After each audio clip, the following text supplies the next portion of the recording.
وقال رسول الله صلى الله عليه وسلم اغزوا بسم الله وفي سبيل الله او كما قال رسول الله صلى الله عليه وسلم وقال رسول الله صلى الله عليه وسلم الجهاد ماض إلى يوم القيامة اللهم صل على محمد وعلى آل محمد كما صليت على إبراهيم وعلى آل إبراهيم إنك حميد مجيد اللهم بارك على محمد وعلى آل محمد كما باركت على إبراهيم وعلى آل إبراهيم إنك حميد مجيد استغفر الله ربي من كل ذنب وأتوب إليه استغفر الله ربي من كل ذنب وأتوب إليه استغفر الله الذي لا إله إلا هو الحي القيوم وأتوب إليه۔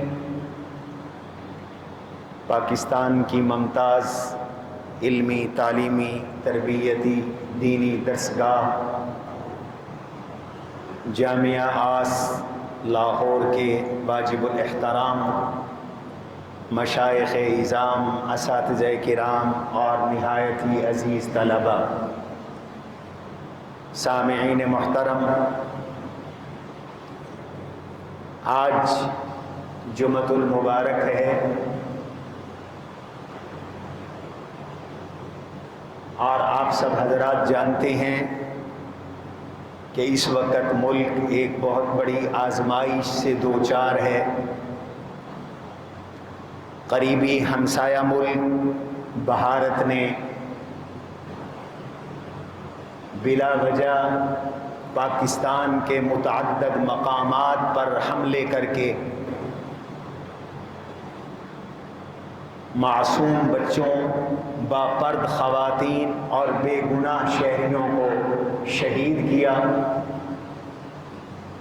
اور کل دن بھر ڈراؤن حملوں کی کوشش کرتے رہے جنہیں اللہ کے فضل و کرم سے ہماری پاک فوج نے ناکام بنایا، اور 30 کے قریب کروڑوں روپے کے ڈراؤنز کو، اسرائیل کے بنے ہوئے ڈراؤنز کو ہماری فوج نے ناکارہ بنایا، ان کو گرایا۔ ایسے موقع پر دین کی کیا تعلیمات ہیں، ہمیں کیا کرنا چاہیے؟ مختصر وقت میں یہ 2-3 باتیں عرض کرنا ضروری سمجھتا ہوں۔ نمبر 1، وطن عزیز پاکستان اسلام کے نام پہ بنا ہے، اور دنیا میں یہ دوسری ریاست ہے جو دین اور اسلام کے نام پر معرض وجود میں آئی۔ سب سے پہلے مدینہ منورہ کی ریاست جناب رسول اللہ صلی اللہ علیہ وسلم نے دین کی بنیاد پہ قائم فرمائی تھی۔ میرے آقا حضور نبی علیہ الصلاۃ والسلام نبوت کے 13ویں سال ہجرت فرما کر مدینہ منورہ تشریف لے گئے، اور اسلام کے نام پر یہ ریاست مدینہ معرض وجود میں آئی، اور پھر اس وقت سے لے کر 1947 تک دنیا میں دوسری ریاست پاکستان تھی، جو اس وجہ سے قائم کی گئی کہ پاکستان کا مطلب کیا؟ سارے بولو، ملک بنا تھا، پاکستان کا مطلب کیا؟ اس لیے ملک بنا تھا کہ ملک میں نظام اسلام ہوگا، اسلامی تعلیم ہوگی، اسلامی معیشت ہوگی، اسلامی نظام اخلاق ہوگا، اسلامی نظام تربیت ہوگا۔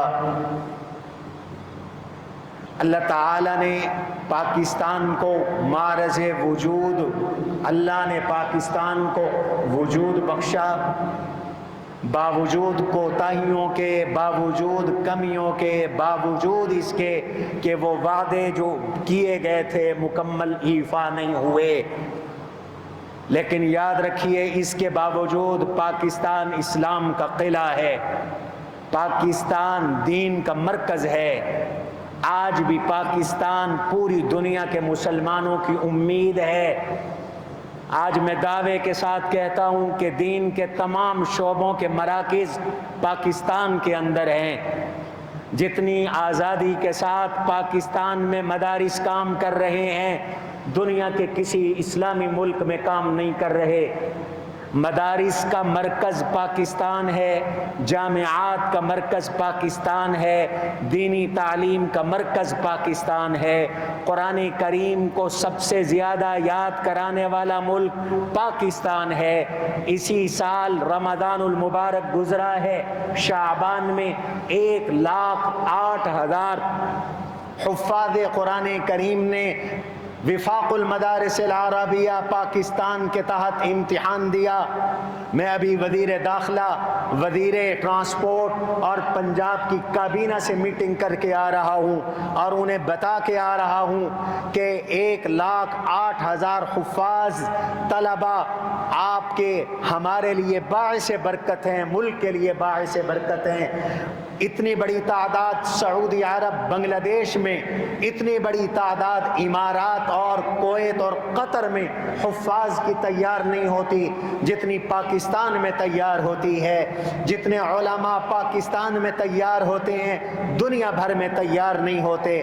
جتنا تخصص فی الحدیث، تخصص فی الفقہ کے خریج اور فضلاء پاکستان کے اندر ہیں کسی ملک میں نہیں ہیں۔ جتنے قراء یہاں ہیں کسی ملک میں نہیں ہے۔ تبلیغ کا مرکز پاکستان ہے۔ رائمنگ پوری دنیا میں جماعتوں کی تشکیل کر رہا ہے، پوری دنیا کے اندر جماعتوں کی سرپرستی اور نگرانی کر رہا ہے۔ تعلیم کا مرکز پاکستان ہے، تبلیغ کا مرکز پاکستان ہے، اور آپ جانتے ہیں خانقاہوں کا مرکز پاکستان ہے۔ یہاں کی خانقاہوں کا فیض شرق میں ہے، غرب میں ہے، عرب میں ہے، عجم میں ہے، شمال میں ہے، جنوب میں ہے۔ تصنیف و تالیف کا میدان پاکستان کے اندر ہے، اور دنیا کے پورے خطے میں جہاں بھی مسلمانوں کو خطرہ ہو تو آواز پاکستان سے اٹھتی ہے۔ غزہ کے مجاہدین کے مددگار پاکستان کے شہری ہیں، پاکستان کے علماء ہیں، چیریٹی پاکستان سے جاتی ہے، امداد پاکستان سے جاتی ہے۔ پاکستان وہ ملک ہے جس ملک کی وجہ سے آج دنیا بھر کے ممالک کے کمزور مسلمانوں کو ایک امید بندھی ہوئی ہے۔ حرمین کی حفاظت کا مسئلہ ہو تو آگے پاکستان ہے، بیت اللہ کی چوکیداری کا مسئلہ ہو تو آگے پاکستان ہے، قدس کا مسئلہ ہو تو دنیا کے فورم پر آواز اٹھانے والا پاکستان ہے۔ اس لیے پاکستان ہماری آن ہے، پاکستان ہماری شان ہے، پاکستان ہماری جان ہے، اور مجھے کہنے دو پاکستان ہمارا ایمان ہے۔ ٹھیک ہے کہ غلط ہے؟ آس اکیڈمی کے نونہالوں، پاکستان کی نسبت ریاست مدینہ کے ساتھ ہے۔ یہ 27 رمضان المبارک کی مبارک رات میں معرض وجود میں آیا۔ اس کی کئی نسبتیں ہیں ریاست مدینہ کے ساتھ۔ پہلی نسبت یہ ہے کہ یہ شب قدر میں بنا ہے۔ ایک نسبت یہ ہے کہ اس کا پرچم لہرانے والے علماء اور مشائخ ہیں۔ کراچی میں شیخ الاسلام والمسلمین علامہ شبیر احمد عثمانی رحمۃ اللہ علیہ، مشرقی پاکستان ڈھاکہ میں شیخ الاسلام مولانا ظفر احمد عثمانی جیسے محدث اور فقیہ نے پاکستان کا پرچم بلند کیا۔ پاکستان کو دین کے ساتھ یہ بھی نسبت ہے، ریاست مدینہ کے ساتھ یہ بھی نسبت ہے۔ آپ مغازی پڑھنے والے، سیرت پڑھنے والے طلبہ جانتے ہیں کہ ریاست مدینہ پر پہلا حملہ ہوا، پہلی جنگ ہوئی غزوہ بدر کی صورت میں 313 کا مقابلہ 1000 کے لشکر کے ساتھ تھا، 8 تلواروں اور 2 گھوڑوں کا مقابلہ بے شمار تلواروں اور گھوڑوں کے ساتھ تھا، 2 گھوڑوں کا مقابلہ اور 200 گھوڑوں کے ساتھ تھا، 70 اونٹوں کا مقابلہ کئی ہزار اونٹوں کے ساتھ تھا۔ لیکن آپ جانتے ہیں اللہ کی مدد اتری، فرشتوں کا نزول ہوا، فتح اسلام کی ہوئی، کافر مارے گئے، اور اللہ کے نبی علیہ الصلوۃ والسلام نے مشرکین مکہ کی لاشوں کو گھسیٹ گھسیٹ کر بدر کے کنویں میں ڈال کر یہ اعلان فرمایا، وجدنا ما وعدنا ربنا حقا فهل وجدتم ما وعدکم ربکم حقا۔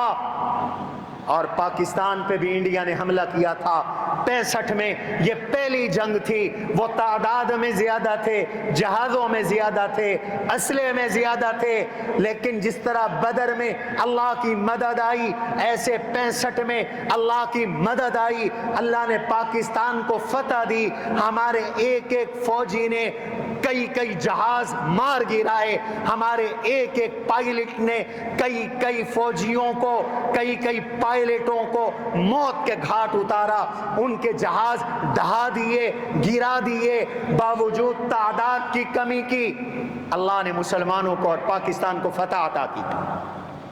پھر دوسری جنگ ہوئی، مدینہ پہ حملہ ہوا، غزوہ احد، اس میں وقتی طور پر شکست ہوئی تھی مسلمانوں کو، تھوڑی دیر کے لیے شکست ہوئی تھی، اللہ نے اس کی حکمتیں بھی بیان کی سورہ آل عمران میں، یمسسکم قرح فقد مس القوم قرح مثلہ وتلک الایام نداولها بین الناس، اور شکست کے اسباب بھی بیان کیے۔ اللہ نے قرآن میں کہا یہ شکست تمہیں کیوں ہوئی؟ اللہ نے لقد صدقکم اللہ وعدہ اذ تحسونہم بإذنی حتی اذا فشلتم وتنازعتم فی الامر، اسباب شکست بیان کیے، لیکن ظاہری شکست ہوئی۔ پاکستان پہ بھی انڈیا نے 71 میں حملہ کیا، ظاہری طور پہ شکست ہوئی، بنگلہ دیش بن گیا، ایک ملک آزاد ہو گیا، الگ ہو گیا، ہمارا ایک بازو کٹ گیا، لیکن گھبراؤ نہیں۔ جب تیسری بار حملہ ہوا غزوہ احزاب، سیرت نگار لکھتے ہیں اتنی مدینہ کی پاپولیشن اور آبادی نہیں تھی جتنے حملہ آور تھے، یہ 12,000 کا لشکر تھا، مدینے پہ چڑھ دوڑے۔ قرآن کہتا اتنا سخت حملہ تھا، وَإِذْ جَاءُوكُم مِّن فَوْقِكُمْ وَمِنْ أَسْفَلَ مِنْكُمْ وَإِذْ زَاغَتِ الْأَبْصَارُ وَبَلَغَتِ الْقُلُوبُ الْحَنَاجِرَ وَتَظُنُّونَ بِاللَّهِ الظُّنُونَ هُنَالِكَ ابْتُلِيَ الْمُؤْمِنُونَ وَزُلْزِلُوا زِلْزَالًا شَدِيدًا، یہ حملہ تھا، لیکن فتح اسلام کی ہوئی، فتح مسلمانوں کی ہوئی۔ میرے آقا نے فرمایا الآن نغزوہم ولا یغزوننا، اب ان کفار کی کمر ٹوٹ چکی ہے، اب ہم ان پہ حملہ کریں گے، یہ ہم پہ حملہ نہیں کر سکیں گے، اور ایسے ہی ہوا۔ یہ مشرکین کا آخری حملہ تھا۔ آج ہندوستان نے پاکستان پہ حملہ کیا ہے، تسلی رکھو، اطمینان رکھو، پاکستانیوں مایوس ہونے کی ضرورت نہیں، گھبرانے کی ضرورت نہیں، تم نسبت مدینہ رکھتے ہو، تم نسبت رسول رکھتے ہو، تم اسلام کے نعرے لگانے والے ہو، بس توبہ کرو، استغفار کرو، تم سے کوتاہیاں ہوئیں، حکمرانوں سے کوتاہیاں ہوئیں، عوام سے کوتاہیاں ہوئیں، توبہ کرو، استغفار کرو۔ رب کعبہ کی قسم آج اگر جنگ چھڑتی ہے تو انشاءاللہ فتح پاکستان کی ہوگی، کہو انشاءاللہ، کہو پاکستان، پاکستان، فتح پاکستان کی ہوگی، کمر ٹوٹ جائے گی۔ ہندوستانیوں بڑے بزدل ہو، رات کی تاریکی میں حملہ کرتے ہو، مسجدوں پہ حملہ کرتے ہو، سوئی ہوئی باپرد خواتین پہ حملہ کرتے ہو، 3 سال کے معصوم بچوں کو مارتے ہو، شرم نہیں آتی؟ کلیجہ منہ کو آتا ہے۔ بہاولپور میں 3 سال کے بچے مدارس کی، مدرسے کے، مسجد کے، اساتذہ کے، اماموں کے، استادوں کے معصوم بچے پردے میں باپرد لیٹی ہوئی خواتین پر میزائل حملہ، ان کو مارتے ہو۔ کیا تمہاری جرت ہے؟ بچوں کو شہید کرتے ہو، عورتوں کو شہید کرتے ہو، ڈراؤن بھیجتے ہو۔ تمہیں اللہ نے ذلیل کیا ہے۔ تمہارا کئی 100 کروڑ کا رافیل طیارہ، جس پر طیارہ بنانے والوں کو ناز تھا، اور تم اس طیارے کو، مودی اس طیارے کو نجات کا ذریعہ سمجھ رہا تھا، میرے شاہینوں نے اس کے پرخچے اڑا دیے۔ آج اس کے شیئر کم ہو چکی ہیں، دنیا رافیل کا مذاق اڑا رہی ہے۔ یہ اللہ کی نصرت ہے، یہ اللہ کی مدد ہے۔ تمہارے 5 جہاز گرائے جا چکے، ہم جنگ نہیں مانگتے۔ حضور نے منع فرمایا ہے، اللہ کے نبی علیہ السلام نے فرمایا لا تتمنوا لقاء العدو، دشمن سے ملنے کی، جنگ کی آرزو نہ کرو۔ واسألوا اللہ العافیہ، اللہ سے عافیت مانگو، لیکن فإذا لقیتموہم فاثبتوا، جنگ ناگزیر ہو جائے تو جٹ جاؤ، جم جاؤ۔ آج اگر ہندوستان حملہ کرتا ہے تو مسجد کا پیغام ہے، منبر کا پیغام ہے، مدرسے کا پیغام ہے، شیخ الاسلام مولانا مفتی محمد تقی عثمانی کا پیغام ہے، وفاق المدارس کا پیغام ہے، علماء کی جماعت جمعیت علماء اسلام کا پیغام ہے کہ پاک فوج ڈٹ جاؤ، ہم تمہارے آگے ہوں گے، پیچھے ہوں گے، دائیں ہوں گے، بائیں ہوں گے۔ پاکستان کے ایک ایک چپے کی حفاظت انشاءاللہ کی جائے گی۔ اور میں آخری بات کہتا ہوں، قرآن کہتا ہے ایسے موقع پر استقامت کا مظاہرہ کرو۔ آج کچھ لوگ، ان کے پاؤں کے نیچے سے زمین نکلی ہوئی ہے، اپنی فوج، اپنے ملک کے خلاف زبان درازی کر رہے ہیں۔ یہ طریقہ مومنین کا نہیں ہے۔ قرآن کہتا ہے یہ طریقہ منافقین کا ہے۔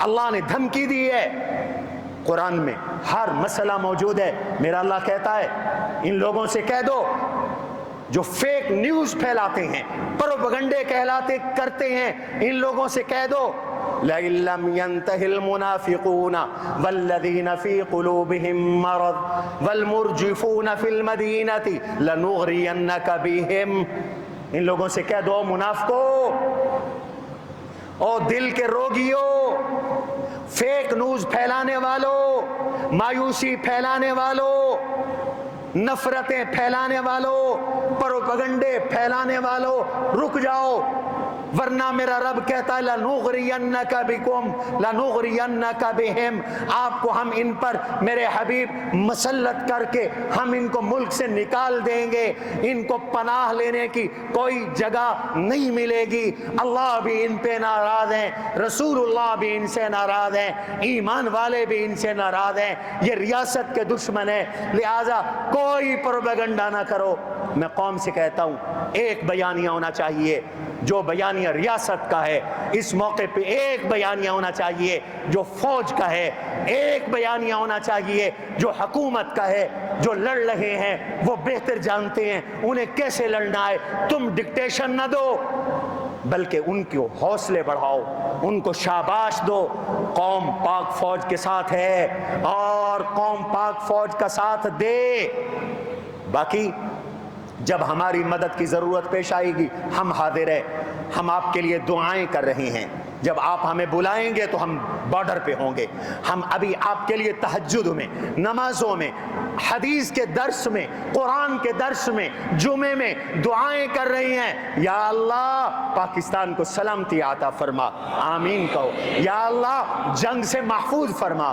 اللہ اگر جنگ بھارت مسلط کرتا ہے تو پھر مسلمانوں کو، اسلام کو، پاکستان کو اور غزہ کے مسلمانوں کو فتح عطا فرما، کامیابی عطا فرما۔ بس یہی ہمارا پیغام ہے، وطن سے محبت کرو، حضور کی یہی سنت ہے۔ آخری جملہ کہہ رہا ہوں، میرے نبی کو مدینے سے بڑا پیار تھا، مدینہ حضور کا وطن تھا۔ اللہ کے نبی جب مدینہ سے باہر جاتے تھے تو اداس ہو جاتے تھے، جب مدینہ کے پہاڑ نظر آتے تھے حضور سواری تیز کر دیتے تھے۔ میرے نبی جب احد پہاڑ تک پہنچتے تو احد پہاڑ کی مٹی سے بھی حضور پیار فرماتے تھے، فرماتے تھے ھذا جبل یحبنا ونحبہ، اس پہاڑ کو ہم سے پیار ہے، ہمیں اپنے وطن کے اس پہاڑ سے پیار ہے، وطن کے اس مٹی سے پیار ہے۔ میرے نبی مدینے کے لیے دعائیں کرتے تھے، فرماتے تھے اللہم بارک لنا فی مدنا فی مدنا وساعنا، اللہم بارک لنا فی ثمارنا، پروردگار مدینہ کے پھلوں میں برکت دے، پروردگار مدینہ کے مد میں برکت دے، پروردگار مدینہ کے سا میں برکت دے۔ اللہ کے نبی علیہ السلام ارشاد فرمایا کرتے تھے، حضور مکہ سے جانے لگے تو مکے کو خطاب کر کے فرمایا واللہ انک لخیر ارض اللہ و انک لاحب ارض اللہ، اللہ کی قسم او حرم کی زمین تو اللہ کی سب سے بہتر زمین ہے، اللہ کی سب سے پسندیدہ زمین ہے، واللہ لولا اخرجت ما خرجت، اللہ کی قسم مجھے نہ نکالا جاتا تو میں تجھ سے کبھی نہیں نکلتا۔ حضور مکہ میں رہے، مکہ سے پیار کیا، مدینہ میں آئے، مدینہ سے بھی پیار کیا، مکہ سے بھی پیار کیا۔ یہی حضور کی سنت ہے۔ اللہ اس وطن کو سلامت با کرامت رکھے، ہمیں اپنے وطن سے پیار ہے، اس کو بنائیں گے، سنواریں گے، ہم اس میں اسلام بھی نافذ کریں گے، وقت آئے گا اس میں اللہ کا کلمہ بلند ہوگا۔ وما علینا الا البلاغ المبین۔ قد عظمت فللأمجاد بانيها، ومن يسعى إلى العليا بما فيها